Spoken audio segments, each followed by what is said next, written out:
जय श्री राम भक्तजनों, आप सभी का स्वागत है श्री रामचरितमानस कथा के वार्षिक पाठ के 15वें दिन की कथा में। श्री रामचरितमानस वार्षिक पाठ में हम प्रतिदिन 3 दोहे पढ़ते हैं, जिससे हमारी संपूर्ण रामायण एक वर्ष में पूर्ण हो जाती है। जिन भक्तजनों पे समय की कमी रहती है, वे प्रतिदिन मात्र 3 दोहे पढ़कर 10 से 15 मिनट देकर अपने जीवन को सफल बना सकते हैं। श्री रामचरितमानस कथा का पाठ करने से हम अपने दैनिक जीवन में आने वाली कठिनाइयों को आसानी से पार करते हुए, सुख व दुख को समान समझते हुए, अपने जीवन में सफलता प्राप्त करते हुए अपने मनुष्य जीवन को सफल बना सकते हैं। श्री रामचरितमानस कथा श्री तुलसीदास जी द्वारा रचित हिंदी, अवधी व आम बोलचाल की भाषा में लिखा हुआ ग्रंथ है, जिसे कोई भी व्यक्ति आसानी से पढ़ सकता है। इसको पढ़ने के लिए संस्कृत के ज्ञान का होना आवश्यक नहीं है, क्योंकि बहुत से व्यक्ति हमारे धार्मिक ग्रंथों के अमूल्य ज्ञान को केवल इसलिए नहीं पढ़ पाते कि वे संस्कृत भाषा में लिखे हुए हैं और उन्हें संस्कृत भाषा का ज्ञान नहीं है, परंतु श्री रामचरितमानस को कोई भी व्यक्ति पढ़ सकता है। इसी कारण इस ग्रंथ को जनमानस का ग्रंथ भी कहा जाता है। तो आप सभी से अनुरोध है कि आज से ही श्री रामचरितमानस का पाठ आरंभ कीजिए और अपने जीवन को सफल बनाइए। श्री रामचरितमानस का पाठ करने से पूर्व हम शिव शंकर, भोलेनाथ, पार्वती माता को प्रणाम व आह्वान करते हैं कि वे भी हमारी श्री रामचरितमानस में सम्मिलित हों, जिन्होंने सर्वप्रथम श्री राम नाम की रचना की और इस संसार जगत को श्री राम नाम रूपी कथा प्रदान की। तत्पश्चात अपने सभी गुरुजनों, सभी देव देवताओं को प्रणाम व आह्वान करते हैं कि वे भी हमारी श्री रामचरितमानस में सम्मिलित हों और हमें अपना आशीर्वाद प्रदान करें। बोलो जय श्री रामचंद्र की जय। तो शुरू करते हैं आज की कथा। अविलोकनी बोलनी मिलनी प्रीति परस परहास, भायब भली चहो बंधु की जल माधुरी सुभाष, मंगल भवनी अमंगल हारी द्रवहुस दशरथ अजर बिहारी। चारों भाइयों का परस्पर देखना, बोलना, मिलना, एक दूसरे से प्रेम करना, हंसना और सुंदर भाईपन इस जल की मधुरता और सुगंध है। आरती बिने दीनता मोरी, लघुता ललित सुवारी ने थोरी, अद्भुत सलिल सुनत गुणकारी, आस पियास मनोमल हारी। मेरा अर्थ भाव, विनय और दीनता इस सुंदर और निर्मल जल का कम हल्कापन नहीं है, अर्थात अत्यंत हल्कापन है। यह जल बड़ा ही अनोखा है, जो सुनने से ही गुण करता है और आशा रूप प्यास को और मन के मैल को दूर कर देता है। राम सो प्रेम ही पोसत पानी, हरत सकल कली कलुष गलानी, भव श्रम सो सके तो सा, समन दुरत दुख दारिद दोसा। यह जल श्री रामचंद्र जी के सुंदर प्रेम को पुष्ट करता है, कलियुग के समस्त पापों और उनसे होने वाली ग्लानि को हर लेता है, संसार के जन्म मृत्यु का श्रम को सोख लेता है, संतोष को भी संतुष्ट करता है और पाप ताप दरिद्रता और दोषों को नष्ट कर देता है। काम को मद मोह न सावन, बेमल विवेक विराग बढ़ावन, सादर मज्जन पान किए ते, मिटे ही पाप परिताप ही ते। यह जल काम, क्रोध, मद और मोह का नाश करने वाला और निर्मल ज्ञान और वैराग्य का बढ़ाने वाला है। इसमें आदर पूर्वक स्नान करने से और इसे पीने से हृदय में रहने वाले सब पाप ताप मिट जाते हैं। जिन्हें ही बारी ने मानस धोए, ते कायर कलिकाल बिगोए, त्रसित निरखी रवि कर भवबारी, फिरी हई मृग जिमी जीव दुखारी। जिन्होंने इस राम सूयस रूपी जल से अपने हृदय को नहीं धोया, वे कायर कलिकाल के द्वारा ठगे गए। जैसे प्यासा हिरन सूर्य की किरणों के रेत पर पड़ने से उत्पन्न हुए जल के भ्रम को वास्तविक जल समझकर पीने को तोड़ता है और जल ने पाकर दुखी होता है, वैसे ही वे कलयुग से ठगे हुए जीव भी विषयों के पीछे भटक कर दुखी होंगे। मति अनुहारी सुवारी, गुनि गनि गनि मन अनवाई, सुमिरी भवानी शंकरी, कह कभी कथा सुहाई, मंगल भवनी अमंगल हारी, द्रवहुस दशरथ अजर बिहारी। अपनी बुद्धि के अनुसार इस सुंदर जल के गुणों को विचार कर उसमें अपने मन को स्नान कराकर और श्री भवानी शंकर को सिमरन करके कवि तुलसीदास सुंदर कथा कहता है। याज्ञवल्क्य भरद्वाज संवाद तथा प्रयाग महात्म्य।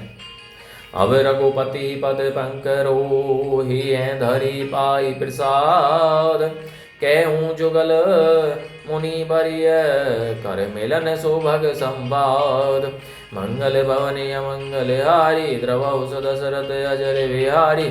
मैं अब श्री रघुनाथ जी के चरण कमलों को हृदय में धारण कर और उनका प्रसाद पाकर दोनों श्रेष्ठ मुनियों के मिलन का सुंदर संवाद वर्णन करता हूँ। भरद्वाज मुनि बसहि प्रयागा, तिन्हि राम पद अति अनुरागा। तापस समेतम दया निधाना, परमारथ पद परम सुजाना। भरद्वाज मुनि प्रयाग में बसते हैं, उनका श्री राम जी के चरणों में अत्यंत प्रेम है। वे तपस्वी, निग्रही चित्त, जितेंद्रिय, दया के निधान और परमार्थ के मार्ग में बड़े ही चतुर हैं।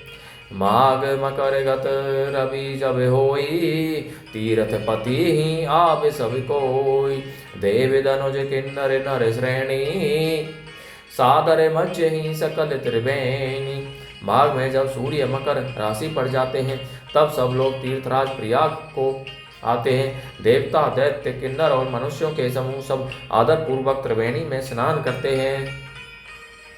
पूजे ही माधव पद जल जाता, परसी अखय बटु हरस ही गाता। भरद्वाज आश्रम अति पावन, परम रम्य मुनि वर मन भावन। श्री वेणी माधव जी के चरण कमलों को पूजते हैं और अक्षय वट का स्पर्श कर उनके शरीर पुलकित होते हैं। भरद्वाज जी का आश्रम बहुत ही पवित्र, परम रमणीय और श्रेष्ठ मुनियों के मन को भाने वाला है। तहाँ होई मुनि ऋष्य समाजा, जाहि जे मज्जन तीरथ राजा।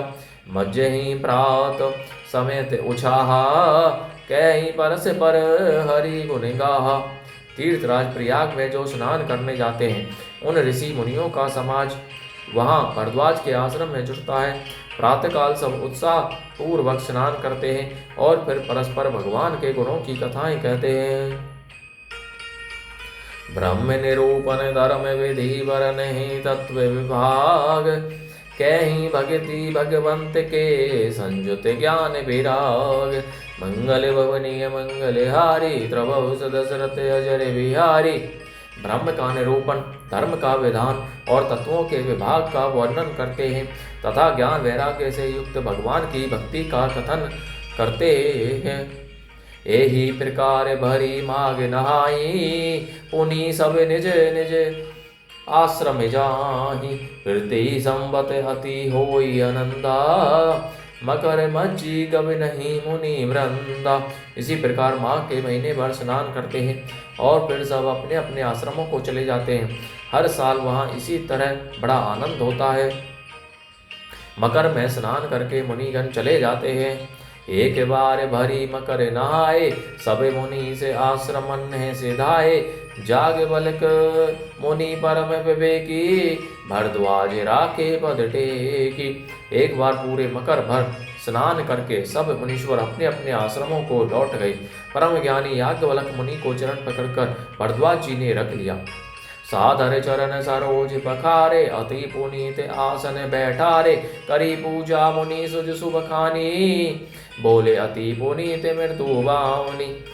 आदर पूर्वक उनके चरण कमल धोए और बड़े ही पवित्र आसन पर उन्हें बिठाया। पूजा करके मुनि याज्ञवल्क्य जी के सुयश का वर्णन किया और फिर अत्यंत पवित्र और कोमल वाणी से बोले, नाथ एक संसव बड़े मोरे, करेगत वेद तत्व सबू तोरे।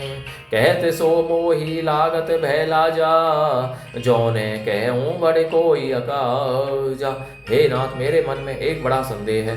वेदों का तत्व सब आपकी मुट्ठी में है, अर्थात आप ही वेद का तत्व जानने वाले होने के कारण मेरा संदेह निवारण कर सकते हैं।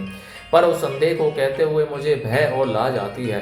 भय इसलिए कि कहीं आप यह न समझें कि मेरी परीक्षा ले रहा है। लाज इसलिए कि इतनी आयु बीत गई, अब तक ज्ञान नहीं हुआ, और यदि नहीं कहता तो बड़ी हानि होती है, क्योंकि अज्ञानी बना रहता हूँ। संत कहि असी नीति प्रभु श्रुति पुराण मुनि गाव, होई ने विमल विवेक और गुर सन किए दुराव। मंगल भवनीय मंगले हारी द्रवौस दशरथ अजर विहारी। हे प्रभु, संत लोग ऐसी नीति कहते हैं और वेद पुराण तथा मुनिजन भी यही बतलाते हैं कि गुरु के साथ छिपाव करने से हृदय में निर्मल ज्ञान नहीं होता। बोलो जय श्री रामचंद्र की जय। तो भक्तजनों, आज की कथा का विराम यहीं पर होता है। बोलो जय श्री रामचंद्र की जय। शिव शंकर भोलेनाथ जय, पार्वती माता की जय, सभी देवी देवताओं सभी गुरुजनों की जय। तो आप सभी से अनुरोध है कि श्री रामचरितमानस को अपने बंधु बांधवों, सगे संबंधियों, मित्रजनों के साथ शेयर कीजिए, जिससे वे भी श्री रामचरितमानस रूपी अमृत कथा का लाभ ले सकें, और विशेषकर अपने बड़े बूढ़ों को अवश्य ये कथा सुनाएं, जिससे वे अपने जीवन को सफल बना सकें। बोलो जय श्री रामचंद्र की जय।